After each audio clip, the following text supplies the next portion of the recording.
Dumalaw ang reyna ng Sheba kay Haring Solomon. Ikasampung kabanata.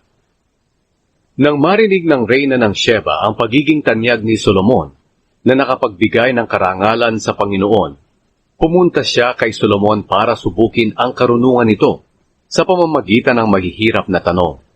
Dumating siya sa Jerusalem na kasama ang marami niyang tauhan, at may dala siyang mga kamelyo na kargado ng mga regalo na mga pampalasa, napakaraming ginto, at mamahaling mga bato. Nang makita niya si Solomon, itinanong niya rito ang lahat ng gusto niyang itanong. Sinagot ni Solomon ang lahat ng tanong niya, at walang anumang bagay ang hindi niya naipaliwanag sa kanya. Nang mapatunayan ng reyna ng Sheba ang karunungan ni Solomon, at nang makita niya ang ganda ng palasyo na ipinatayo nito, hindi siya makapaniwala. Ganoon din nang makita niya ang pagkain sa mesa ng hari, ang pamamahala ng kanyang mga opisyal, ang paglilingkod ng mga utusan na may magagandang uniforme, ang mga tagasilbi ng kanyang inumin, at ang mga handog na sinusunog na inialay nito sa templo ng Panginoon. Sinabi niya sa hari, "Totoo nga ang nabalitaan ko sa aking bansa tungkol sa inyong mga gawa at karunungan. Hindi ako naniwala hanggang sa pumunta ako rito at nakita ko mismo. Ang totoo, wala sa kalahati ng nabalitaan ko tungkol sa inyo ang nakita ko. Ang karunungan at kayamanan nyo ay higit pa kaysa sa narinig ko. Napakapalad ng inyong mga tauhan. Napakapalad ng inyong mga opisyal na naglilingkod sa inyo, dahil palagi nilang naririnig ang inyong karunungan. Purihin ang Panginoon na iyong Diyos, na natutuwa sa inyo, at naglagay sa inyo sa trono ng Israel. Dahil sa walang katapusang pag-ibig ng Panginoon sa Israel, ginawa niya kayong hari, para mamuno kayo ng may katarungan at katuwiran. Binigyan niya ang hari ng 5 toneladang ginto, maraming sangkap, at mga mamahaling bato. Hindi na mapapantayan ang dami ng sangkap na ibinigay ng reyna ng Sheba kay Haring Solomon. May dala ring mga ginto ang mga barko ni Hiram, maraming kahoy na almug, at mga mamahaling bato mula sa Ophir para kay Haring Solomon. Ang mga kahoy na almug ay ginamit ng hari upang gawing hagdan para sa templo ng Panginoon at sa palasyo. At ang iba ay ginawang mga alpa at mga lira para sa mga musikero. Iyon ang pinakamagandang kahoy na almug na ipinadala sa Israel. Wala nang makikita na kagaya nito hanggang sa ngayon.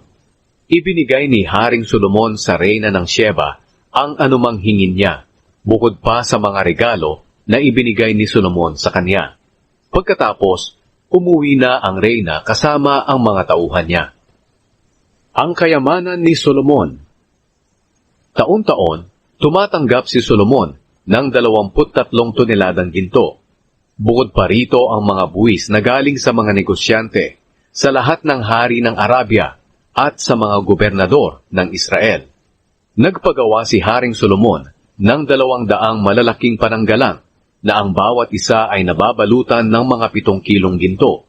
Nagpagawa rin siya ng 300 maliliit na pananggalang na ang bawat isa ay nababalutan din ng ginto na mga 3.25 kilo.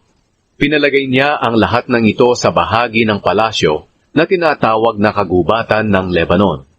Nagpagawa rin ang hari ng isang malaking trono na gawa sa mga pangil ng elepante at binalutan ito ng purong ginto. May 6 na baitang ang tronong ito at pabilog ang sandalan. Sa magkabilang gilid nito na may patungan ng braso ay may estatwang leon na nakatayo. Mayroon ding estatwang leon sa bawat gilid ng baitang. Ang estatwang leon sa 6 na baitang ay 12 lahat. Walang trono na katulad nito, kahit saan mang kaharian.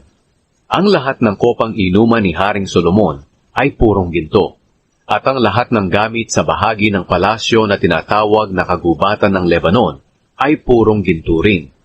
Hindi ginawa ang mga ito sa pilak, dahil maliit lang ang halaga nito ng panahon ni Solomon. Si Solomon ay may mga barko rin na pangkalakal na naglalayag kasama ng mga barko ni Hiram. Ang mga barkong ito'y umuuwi isang beses sa 3 taon na may dalang mga ginto, pila, pangil ng elepante, at malalakit maliliit na uri ng unggoy. Walang sino mang hari sa mundo na makakapantay sa karunungan at kayamanan ni Haring Solomon. Ang mga tao sa mundo ay naghahangad na makita si Solomon para mapakinggan ang karunungan na ibinigay ng Diyos sa kanya. Taon-taon, ang bawat dumadalaw sa kanya ay may mga dalang regalo, mga bagay na gawa sa pilak at ginto, mga damit, mga sandata, mga sangkap, mga kabayo at mga mola. Nakapagtipon si Solomon ng 14,000 mga karwahe at 12,000 kabayo. Inilagay niya ang iba nito sa mga lungsod na taguan ng kanyang mga karwahe, at ang iba'y doon sa Jerusalem. Nang panahong siya ang hari, ang pilak sa Jerusalem ay tulad lang ng mga pangkaraniwang bato, at ang kahoy na sedro ay parang kasindami ng mga pangkaraniwang puno ng sikomoro sa mga kaburulan sa kanluran. Ang mga kabayo ni Solomon ay galing pa sa Ehipto at sa Silisya. Binili ito sa Silisya ng kanyang mga tagabili sa tamang halaga. Nang panahong iyon, ang halaga ng karwahe na mula sa Ehipto ay 600 pirasong pilak, at ang kabayo ay 150 pirasong pilak. Ipinagbili rin nila ito sa lahat ng hari ng mga Hiteo at mga Arameo.